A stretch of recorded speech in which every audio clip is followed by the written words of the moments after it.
Hello, my name is Tenario Phillips, and welcome to my Lab 5 Challenger Hacking Skills Report. I am currently a grad student, cybersecurity grad student at Grand Canyon University for CYB 610 Penetration Testing and Risk Management. Let's get to it.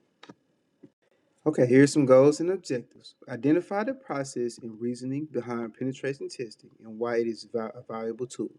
Enumerate and identify vulnerabilities within a Metasploitable tool. Exploit vulnerabilities to gain root access to Metasploitable 2 machine. Conduct a risk assessment on the Metasploitable 2 machine and examine the results and effectiveness of the hardening activities. Part A. Organizations of penetration testing. Planning. You define the scope of work. Also of planning, you have to have the tools that will be used, who will be involved, and what frame for the testing. Scanning. Now, scanning utilizes the tools to identify possible vulnerabilities within the system. Execution is an attempt to exploit vulnerabilities to access the system in its files. Execute is an attempt to gain persistence to a system in its files. Now, analysis is to organize and prioritize vulnerabilities based on impact and ease of the execution. Value of penetration testing to an organization. Identifying weaknesses. Penetration testing uncovers vulnerabilities in systems and networks before malicious actors exploit them, helping organizations proactively strengthen their security posture. Risk mitigation. By mitigating security risks through proactive testing and remediation, organizations reduce the likelihood of data breaches, financial losses, and reputational damage. Compliance assurance. Regular penetration testing ensures compliance with industry regulations and standards, demonstrating due diligence in protecting sensitive information. Enhanced security awareness. Penetration testing raises awareness among stakeholders about potential security threats and the importance of robust security measures. Handling failures and procedure adherence. Immediate response. Address any failures promptly, assessing the impact on testing outcomes and security posture. Root cause analysis. Investigate the reasons for procedure failures, identifying gaps in planning, execution, or resource allocation. Corrective measures. Implement corrective actions to rectify procedure failures, such as revising testing methodologies, providing additional training, or adjusting resource allocation. Continuous improvement. Incorporate lessons learned from failures into the penetration testing processes, ensuring ongoing refinement and effectiveness throughout the process.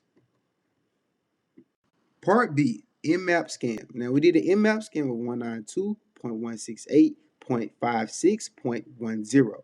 Now the Nmap scam gave us about 20 plus TCP ports, which included 8080 TCP port, HTTPS, which is the internet, 53 TCP port, and 111 TCP ports. Of course, the 192.168.56.10 is the IP address of my Metasploited 2.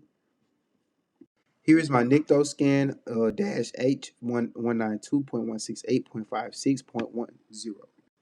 Here is my Nikto scan dash A 192.168.56.10.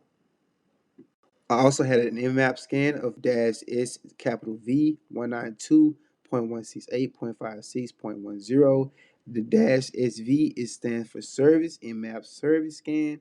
And as you can see, it gives you all the TCP ports also, but also it gives you the Samba where it's running on and all of the different versions that that open port is on. So it gives you a lot of different information. Here is my OWASP scan target, which of course I did 192.168.56.10. And as you can see, the IP address that we target had a very, very big amount of vulnerabilities coming in and out. This all we seen was vulnerabilities. It was great. The scan went good. Countermeasures to mitigate vulnerabilities. Mitigation. Limiting your user privilege, employing intrusion detection and preventing systems, patch management, Closed all unused ports. Educating your employees. Upgrade old versions of applications to the latest versions. And hardening your system. Implementation of strong and unique passwords. Implementing robust access controls and user permissions. Employ robust authentication mechanisms. Implementing a robust firewall and intrusion detection system. Once again, this is my Nessus scan. As you can see, it shows all the vulnerabilities of 192.168.56.10. As you can see, it shows a lot of vulnerabilities. Mitigation of the vulnerabilities identified on the system scan. Close unnecessary open ports, updated the system to a new version, utilize firewall to filter traffic and secure ports, set password of the Metasploitable 2 to a complex password, updated software within the system, disable multi-view. I enable firewall on Apache 2. I disable HTTP trace and I control the NFT table. Describe your expected results. Identifying and assessing potential vulnerabilities present in the system. Uncover security flaws. Identify their security levels. Comprehensive report detailing the vulnerabilities discovered with them. Recommended mitigation measures. Here is the screenshot of me logging in locally in Metasploitable 2, the virtual machine. As you can see, it wasn't letting me at first, but it finally let me do it. So yes, this is the login locally in Metasploitable 2. The screenshot below shows the Metasploitable 2 VM. It also shows me changing my password to a more complex password, of course. Here's a screenshot of how it looked after I first was able to log into Nexus.